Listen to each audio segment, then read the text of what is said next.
Bonjour les gens, les jeunes et moins jeunes, c'est reparti, vidéo sur la mise en forme conditionnelle. L'idée c'est de pouvoir faire changer les couleurs sur une case, toute seule en fonction du contenu, sans qu'on ait besoin d'aller changer nous-mêmes les couleurs en fait. Donc on va mettre des règles.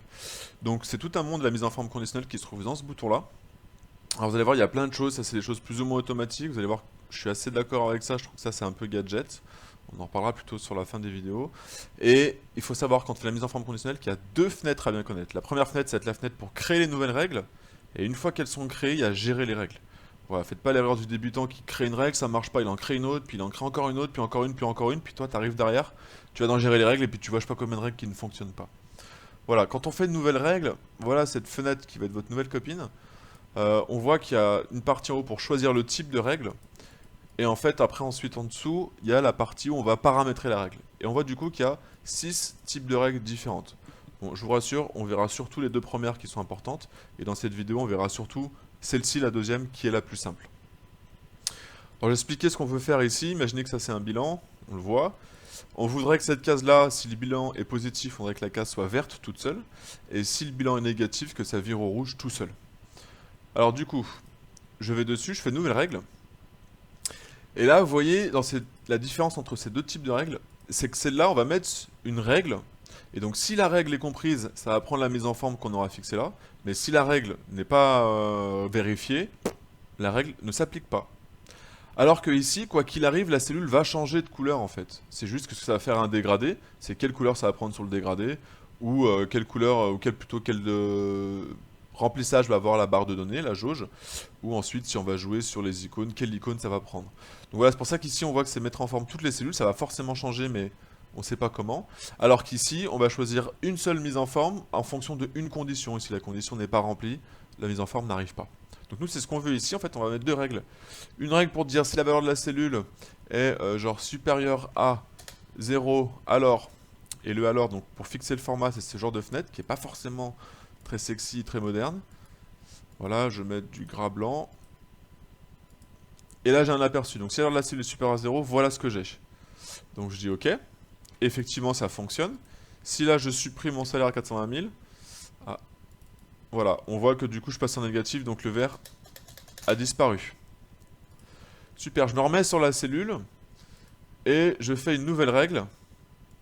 Et ce coup-ci, je dis si la valeur de la cellule est inférieure à 0. Vous noterez au passage qu'il y a ici tout plein de choses. On pourra faire sur du texte qui dit qui contient pas, qui commence. On pourra faire sur des dates aussi, très pratiques. D'accord? Quand ça correspond à peu près à ce qu'on cherche ici.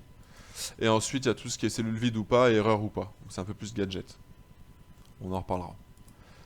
Valeur de la cellule, si c'est inférieur à 0, alors, et le format qu'on va choisir, c'est du rouge, toujours en blanc, gras.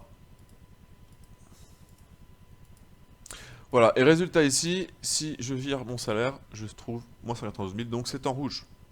Petite question, si justement mon salaire ici il est de 192 000, si je fais OK, quelle couleur va être la cellule là? Faites pause si vous voulez réfléchir.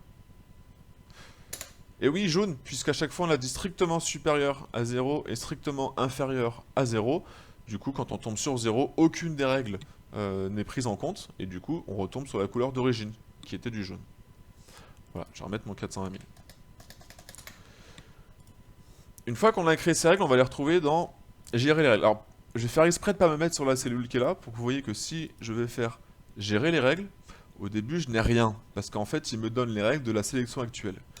Mais si je clique sur cette feuille de calcul, hop là, on retrouve ici les deux règles que je viens de créer. Alors c'est super intéressant de voir qu'on retrouve ici la règle, le format, et le s'applique à. Par exemple, si je vais changer ça, parce que je me suis trompé, que j'avais mal sélectionné, ou parce que je veux rajouter des choses, je peux dire bah, je le veux là, contrôle je le veux là, je le veux là, et je le veux là. Et bien quand je fais appliquer, toutes ces valeurs-là sont supérieures à 0, donc elles passent en fond vert et police grasse blanche. Voilà, et si je veux changer, pas de souci, je le fais comme ça, et je retombe à la normale. Très pratique. Ok, maintenant j'ai une petite question. Imaginez que là, je vous rajoute une autre règle, et que je dise, si la valeur de la cellule est, et je vais dire, supérieure à 200 000, et je vais mettre du fond bleu. D'après vous,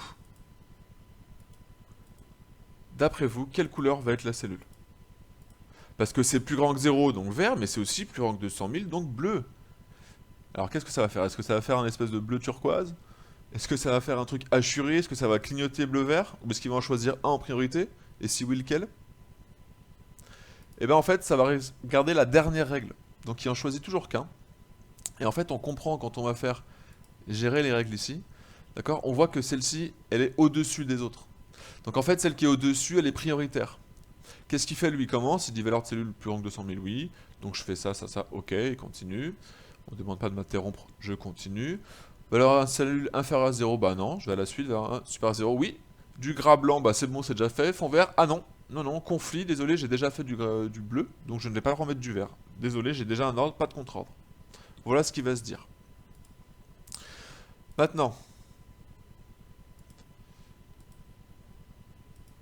imaginez que je veuille changer l'ordre. Je peux en fait, avec mes flèches qui sont là. C'est-à-dire que vous n'êtes pas obligé de les faire dans le bon ordre pour que ça s'empile. Si vous le faites dans le désordre, vous pouvez après les rechanger l'ordre ici. Si là j'applique, donc ça va être plus grand que 0 avant que plus grand que 200 000. Mais là, entre nous, ça va jamais être bleu. Parce que ça sera toujours plus grand que 0 avant d'être plus grand que 200 000. Vous pouvez me le mettre comme ça si on va avoir une chance que le bleu arrive. Et là, si j'ai une valeur entre 0 et 200 000, ça restera. Ça va pas prendre le bleu, mais ça passera au vert quand même. Ok. Maintenant, si ma règle verte, là, je décide en plus de tout ça, de lui dire que je voudrais une bordure, allez, on va mettre du rose, un contour rose. Je fais OK, OK, et quand j'applique, vous voyez que la bordure rose est là. Parce que quand il arrive au vert, eh ben il se dit le vert, OK, je suis en conflit, mais la bordure rose, j'ai aucun conflit, donc je peux l'appliquer. Et c'est comme ça que vous vous retrouvez sur cette cellule avec finalement l'influence de deux règles différentes. Plutôt pratique. Si vous voulez pas que ça arrive, il vous suffit de cocher ici interrompre si vrai. Je fais appliquer. Ce qui fait que quand il tombe sur cette règle qui est vraie, il arrive au bout, il fait c'est vrai, oui, donc je m'arrête là. Et je ne vais pas appliquer les règles suivantes. Voilà. Voilà ce qu'on peut dire pour ce premier type de règle. Maintenant, admettons que je vais utiliser cette règle-ci par rapport à du texte. Donc toujours la deuxième règle, hein, uniquement aux cellules qui contiennent. Si je fais du texte, je peux lui dire qui contient. Et si par exemple je dis qui contient salle, ouais, ça va être bizarre. Allez, tant pis. Salle, et je fais format. Et ben je peux lui dire par exemple, bah, tout ce qui contient le mot salle, je vais mettre de la couleur police jaune. Ok? Ok. Et donc c'est pour ça que vous avez salaire 1 et salaire 2 qui contiennent salle, qui passent en jaune. Donc on peut faire plein de trucs comme ça sur les textes. J'avoue que je suis pas très fan. Je vais supprimer ça tout de suite. Hop là, excusez-moi. Voilà, si on regarde les autres règles qu'on a ici, enfin les autres possibilités. Donc sur le texte, hein, vous avez vu qu'il y a contient, qui se termine, qui commence. Ça peut être pratique aussi. Et ensuite, il y a les dates. Alors les dates, je vous ai montré tout à l'heure, c'est assez simple. Le souci que vous allez avoir, c'est quand vous allez pouvoir faire des dates qui ne sont pas du tout répertoriées là-dedans. Imaginez que je cherche à mettre en lumière le premier trimestre 2016. Bah là, je suis foutu, quoi. Donc, s'il ne faut pas oublier que ça soit les dates ou que ça soit le texte, vous pouvez aussi passer par valeur. Si vous dites qui est égal à et qu'ici vous mettez un texte entre guillemets, ça marchera. Seulement tout à l'heure, ça contenait salle, donc ça prenait tout. Là, je pourrais pas dire ça. Là, je pourrais dire qui est égal à salaire 1. Et si je mets juste égal à salaire, ça passera pas parce que c'est différent salaire et salaire 1. Mais en tout cas, on peut quand même mettre des choses sur le texte, d'accord, avec valeur de cellule, à condition que ça soit exactement écrit pareil. Et pour les dates, du coup, ça va être pareil. Si je fais compris entre eux, hop, et là, je vais pouvoir mettre des dates. Je vous rappelle qu'il va les convertir en numéro de série. Et si vous avez des vieilles versions, c'est à vous de les convertir en numéro de série avant. Vous écrivez les dates, genre ici, vous mettez en standard, et ensuite vous prenez le chiffre standard et vous le recopiez ici. Normalement, sur une nouvelle version, vous mettez directement la date ici, il va s'en accommoder. Voilà, donc en fait, on fait pratiquement tout ce qu'on veut avec valeur de la cellule, quoi.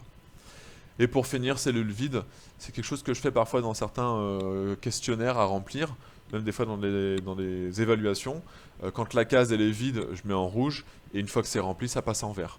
Donc en fait, je mets là par exemple, si je le faisais comme ça, je mettrais par défaut en vert, et je dirais que si c'est vide, je remplis en rouge. Ou l'inverse, c'est-à-dire que je mets aucune cellule vide, c'est-à-dire que là je mettrais, si c'est aucune cellule vide, je mets en rouge, et sinon par défaut, je mets en vert, pardon, et sinon par défaut je mets en rouge. Bref, faites vos tests, ça marche dans un sens ou dans l'autre. Et pour les erreurs, pareil, c'est dès qu'il y a dièse quelque chose, on peut lui demander de mettre une mise en forme spéciale. Et un classique, c'est de dire pour tout le tableau, dès qu'il y a une erreur, je mets la case en police blanche sur fond blanc, ce qui fait qu'on voit plus l'erreur ni à l'impression ni à l'affichage. Voilà pour ces petites astuces là. Je vais arrêter cette vidéo ici et je vous mets la suite dans une autre vidéo.